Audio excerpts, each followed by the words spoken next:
សម្រែជាមខ្មែរអ្នកស្នេហាជាតិណាវ៉ាវអូយពុកម៉ែបងប្អូនបាទទៀតល្អជាតិជ្រឹង ខែ យោធាជ្រឹងគ្រូមែនបាទលោកពូយោធាបាទពីការជឿ កូនខ្មែរស្រុកស្រែចំការជួយវាយប្រហាចំបំផ្លាញជាតិណា សម្លេងគាត់ពិតជាពីរោះមែនណា កុំចាត់ឲ្យអស់ឈាមថោកចំហើយ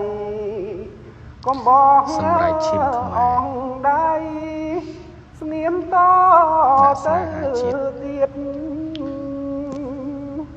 បើស្លាប់ក្នុងនាមស្មោះត្រង់